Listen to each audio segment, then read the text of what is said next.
Hey, what's up everyone? In this video, we are going to give you our short summary of Dash World, tell you if we think it's worth buying it, and then give you a detailed explanation of the game's mechanics.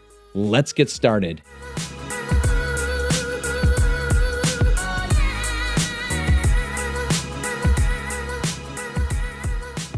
This game is poppin' for some and a missed opportunity for others.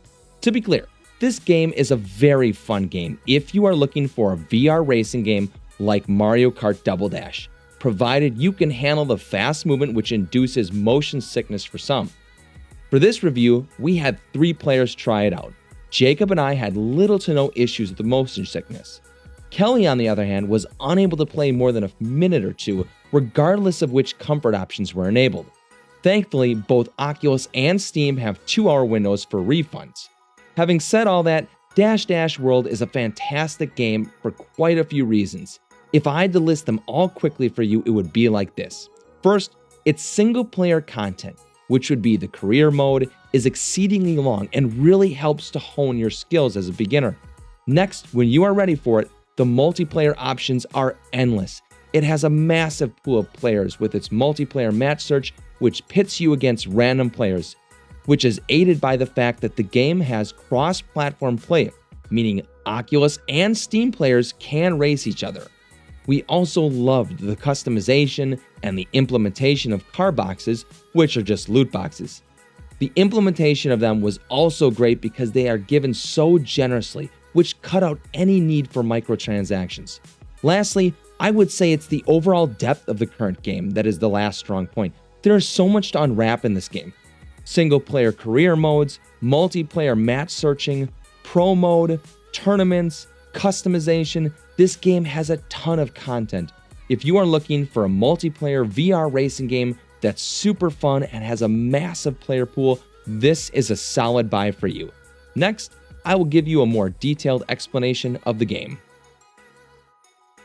I wanted to start off by explaining the mechanics of the game. Obviously, it's a racing simulator, but you don't physically grab the wheels in-game. On the index, which is how we played it, you simply grip your left knuckles controller and it accelerates. Turning is done with your thumbstick. Obviously, I don't want to break down all the controls because, to be honest, you can change them in the options. I will admit that preset number 4, which allows you to turn your index controller to drive, didn't help at all and only made it more confusing. You can attach an actual wheel to your computer and drive it like a racing sim if you'd like though. The tutorial is really helpful and would teach you all the aspects of the game, so that is clearly a must. You should also finish the entire Academy campaign as it will hone your basic skills before you decide to race other players.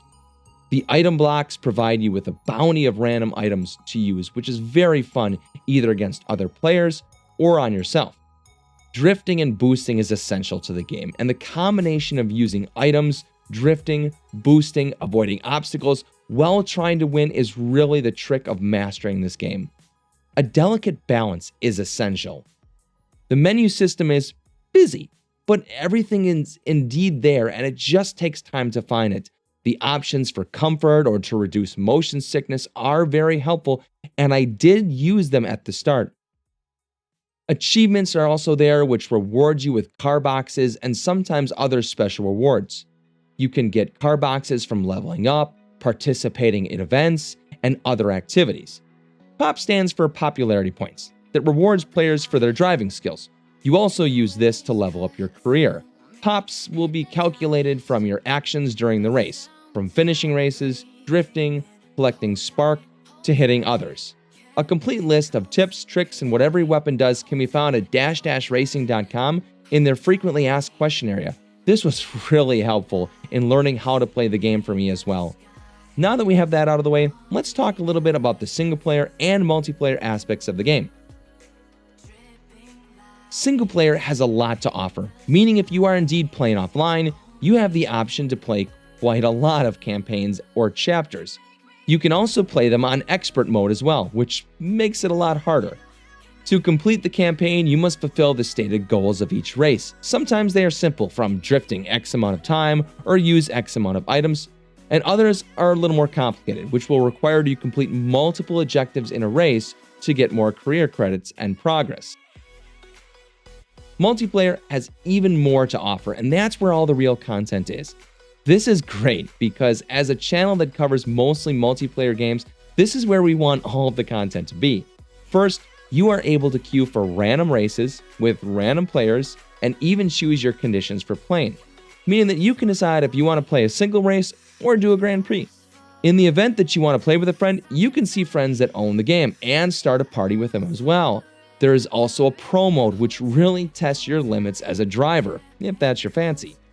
If you do have a desire to top the charts though, they also have an online leaderboard to see how you do worldwide as well. I am really glad to see online tournaments for this game as it allows the most passionate about the game to compete with other players. The last portion I wanted to talk about was the customization. Although the customization in this game is all cosmetic, it still allows you to really work towards crafting your own look, which is important in an online game. No one wants to look the same. You can do it all from changing your in-game looks to everything with your car. It's really great that car boxes are given so generously so that you never feel like you have to work too hard to change your next look. Overall, this is a very fun VR multiplayer racing game. If you can handle motion sickness fairly well, it's definitely worth your time as the devs really care and they have a ton of plans for the game. If you want to join their community, they do have a Discord where players can connect and offer their suggestions on how to improve the game. That's all for this video though. If you enjoyed it, like, comment, or sub for more content like it. Thanks for watching and I will see you all in the next video. Bye!